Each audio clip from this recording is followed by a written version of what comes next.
নমস্কার বন্ধুরা, আবার আমি হাজির হয়ে গেছি নতুন এক রেসিপি নিয়ে। বাইরে প্রচুর বৃষ্টি পড়ছে, তাই আপনাদের জন্য আজকে আমি করে দেখাবো গরম গরম ক্রিস্পি পকোড়া। আজকে আমি 3 রকমের পকোড়া করে আপনাদেরকে দেখাবো। চলুন তার আগে আমি রেসিপিটা শুরু করি। দেখুন, এখানে আমি একটা কুমড়ো, একটা আলু আর বেগুন নিয়েছি। আজকে আপনাদেরকে আমি এই 3 ধরনের পকোড়া করে দেখাবো। এরপর আমি কেটে নেব। আপনাদেরকে বলে দিচ্ছি, আমি দেখুন এরকম পাতলা পাতলা করে কাটছি। আপনারা যদি এই রকম সাইজে না কাটতে পারেন, যেমন ডিজাইন পারেন আপনারা কাটবেন। দেখুন, বেগুনটা আমি এইভাবে করে সবগুলো কেটে নিয়েছি। বেগুনটা আপনাদেরকে দেখাচ্ছি আমি কতটা পাতলা কেটেছি। দেখুন, বেগুনটা কাটা হয়ে গেছে। এরপর আমি আলুটা কেটে নেব। এরপর আমি আগের থেকে আলুটা ধুয়ে আগের থেকে পরিষ্কার করে রেখেছিলাম। এরপর আলুটা গোল গোল করে কেটে নিচ্ছি। আপনারা যদি ছুরিতে না কাটতে পারেন, আপনারা এটা বটিনও কাটতে পারেন। আমার ছুরিতে কাটা সব থেকে ভালো মনে হয়, আমি এর জন্য ছুরিতে কাটলাম। দেখুন, আমার আলুগুলো পাতলা পাতলা স্লাইস করে কাটা হয়ে গেছে। এরপর কুমড়োটা কেটে নেব।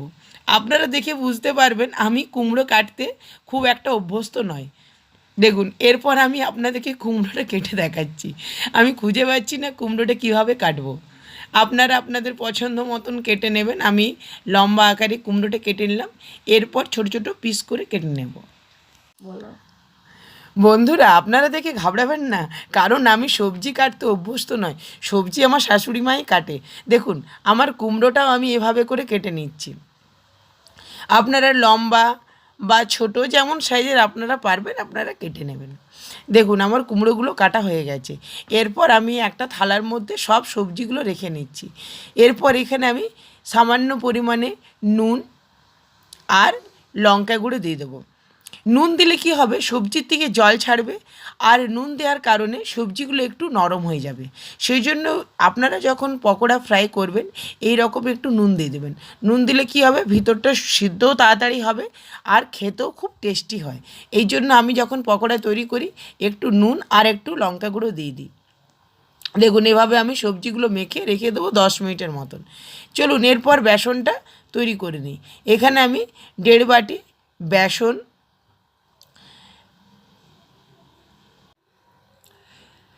সামান্য পরিমাণে কালো জিরে, হলুদ গুঁড়ো, লঙ্কা গুঁড়ো আর সামান্য ধনে গুঁড়ো নিয়ে নেব। আর নুন পরিমাণ মতো দেব। আর খাবার সোডা 1 চিমটে দেব, খুব বেশি খাবার সোডা দেব না। এরপর শুকনো উপকরণগুলো একটু মেখে নেব। তারপর একটু একটু করে জল দিয়ে আমি ভালো করে ব্যাটারটা তৈরি করে নেব।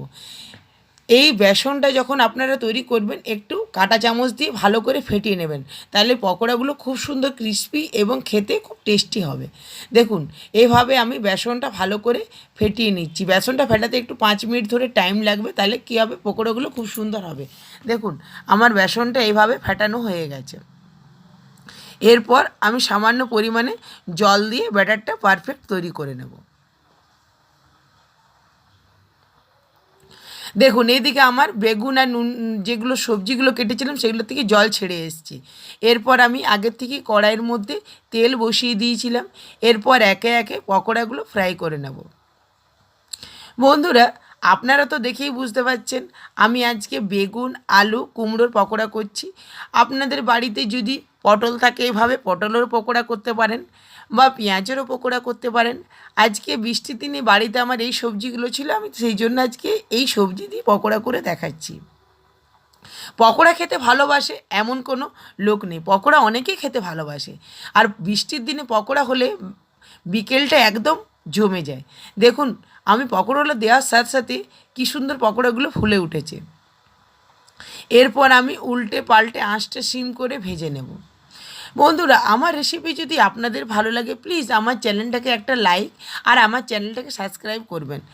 অবশ্যই আমাকে কমেন্ট করে জানাবেন আপনারা কী ধরনের রেসিপি দেখতে চান। আমি চেষ্টা করব আপনাদেরকে সেই সব রেসিপিগুলো দেখার জন্য। দেখুন, আমার পকোড়াগুলো ভাজা হয়ে গেছে। এরপর আমি পকোড়াগুলো তুলে নিচ্ছি। এরপর আমি পকোড়াগুলো একটা প্লেটের মধ্যে তুলে নিচ্ছি। দেখুন বন্ধুরা, আমার পকোড়াগুলো সব ফ্রাই করা হয়ে গেছে। এরপর আমি পরিবেশন করে নিচ্ছি। আমি সামান্য পরিমাণে মুড়ি নিয়েছি, মুড়ির উপর একটু বাদাম ভাজা আর দুটো শুকনো লঙ্কা আমি সাজিয়ে দিচ্ছি। আপনারা এটা চা দিয়ে বা এমনিও খেতে পারেন। বিকেলবেলায় মুড়ির সাথে একটু পকোড়া মুড়ি নালে জমে না, সেই জন্য আমি মুড়ি আর পকোড়া দিয়ে পরিবেশন করলাম। বন্ধুরা, আজের মতন এই পর্যন্তই। দেখা হবে নতুন কোনো রান্নার এপিসোডে।